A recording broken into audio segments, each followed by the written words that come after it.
On June 25, 1876, one of the most famous and devastating military defeats in American history unfolded on a remote hill in Montana.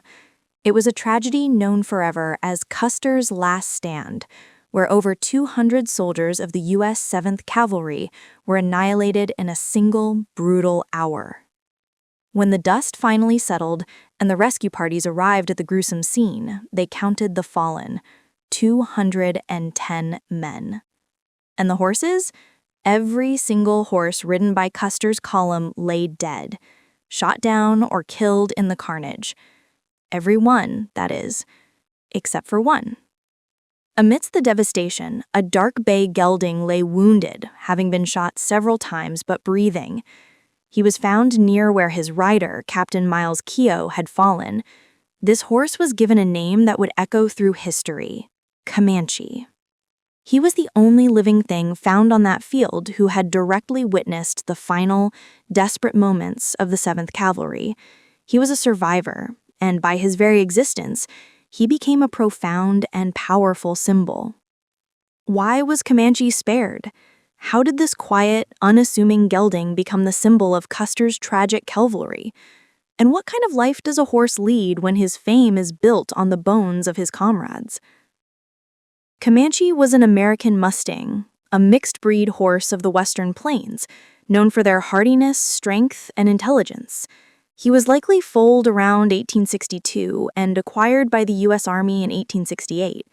He was bought in St. Louis, Missouri, and assigned to the famed U.S. 7th Cavalry Regiment, commanded by the flamboyant and ambitious Lieutenant Colonel George Armstrong Custer. Cavalry life was brutal.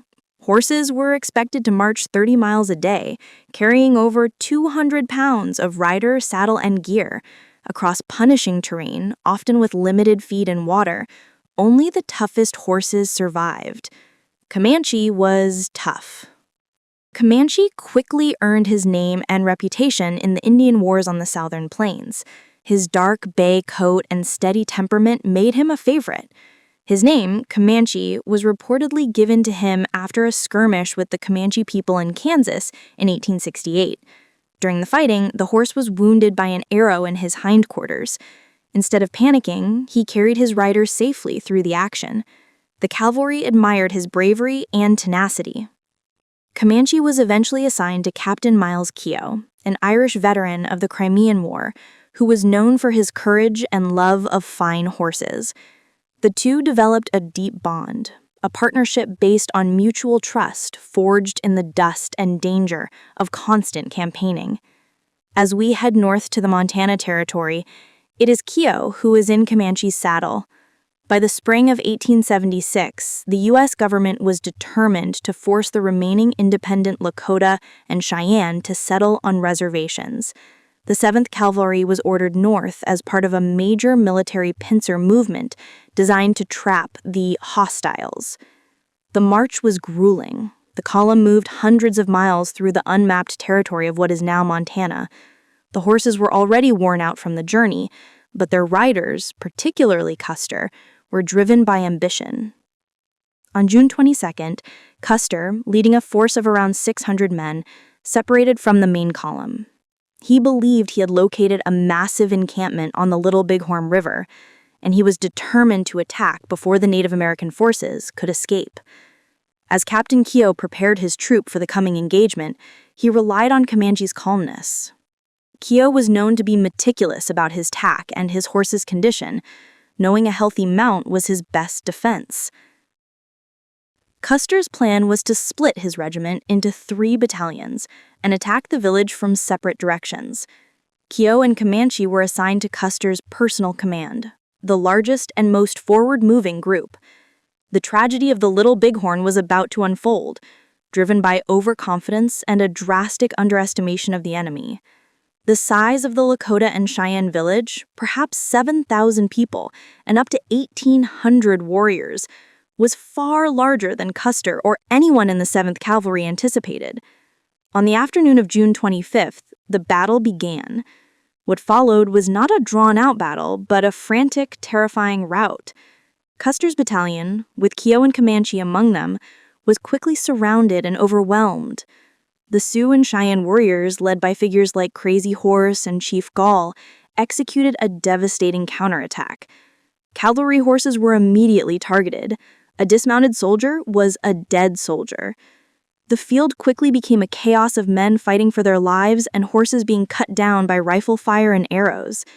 The exact movements of Keogh and Comanche in those final minutes are unknown, but archaeological evidence suggests Keogh's troop was one of the last to fall, likely making a desperate, fighting retreat up the slope of what would become known as Last Stand Hill. Comanche was shot at least 5 times, a bullet to the neck, one to the shoulder, and one to the right hindquarter, among others. In the final, close-quarters fighting, every man fell. 2 days later, a relief column led by Colonel Gibbon arrived at the site. What they found was horrifying. The bodies of Custer and his entire command, stripped and mutilated, lying scattered across the hilltop. The silence of the scene was broken only by the mournful wind and the occasional whinny of a wounded horse. Among the carnage, the rescue party made a miraculous discovery. Lying near Captain Keogh's body, with his bridle still on but his saddle gone, was a single horse. Alive. He was badly wounded, weak from blood loss, and utterly terrified. He was identified by the brand 7 on his left shoulder, marking him as 7th Cavalry property, and was recognized as Captain Keogh's bay gelding, Comanche. He was the only living survivor from Custer's immediate command. He became, instantly, the physical symbol of the tragedy. Every other horse was dead. Comanche had endured the unimaginable. The men were determined that Comanche would live. He was hoisted onto a litter and tenderly carried down the hill. Colonel Myles telegraphed the news back east, reporting the discovery of the solitary survivor. His wounds were dressed, and he was carefully transported to the steamer Far West. For hundreds of miles, he was nursed by the men who saw in his survival a strange, enduring connection to their fallen comrades. His survival was seen as an act of providence, a silent witness saved to tell a tale too horrible for human lips. He was taken to Fort Lincoln, Dakota Territory, the home of the 7th Cavalry. Comanche's life after the Little Bighorn was utterly unique. The U.S. Army recognized his symbolic importance and issued a rare and moving special order. On April 10, 1878, General Sturgis, commander of the 7th Cavalry, issued the famous General Order No. 7. This order immediately retired Comanche from active service.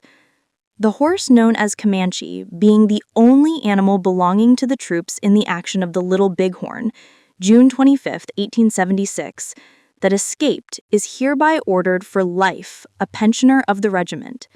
He will not be ridden by any person under any circumstances, nor will he be put to any kind of work. This was an extraordinary honor. Comanche was the only horse in American history to be officially designated a pensioner of the Army. He was given a comfortable stall at Fort Riley, Kansas, where he was doted on by the troopers. He was allowed to wander the parade grounds freely and became the regimental mascot. The only exceptions to the riding ban were on ceremonial occasions. For the next 15 years, Comanche participated in every regimental parade. He was always led, not ridden, by a soldier dressed in full battle gear. His saddle was empty, draped in black mourning cloth, with boots placed backward in the stirrups, the traditional tribute to a fallen commander. He represented every man who died on Last Stand Hill, a quiet, powerful testament to the tragedy. Comanche finally died of colic at Fort Riley, Kansas on November 7, 1891, at the venerable age of 29. He was buried with full military honors. But Comanche's story does not end with his burial. So profound was his status that the veterans of the 7th Cavalry decided to preserve his memory forever. His hide was expertly prepared and mounted, and he now stands in the University of Kansas Museum of Natural History. He is the silent sentinel of the Little Bighorn, a symbol that endures over a century later.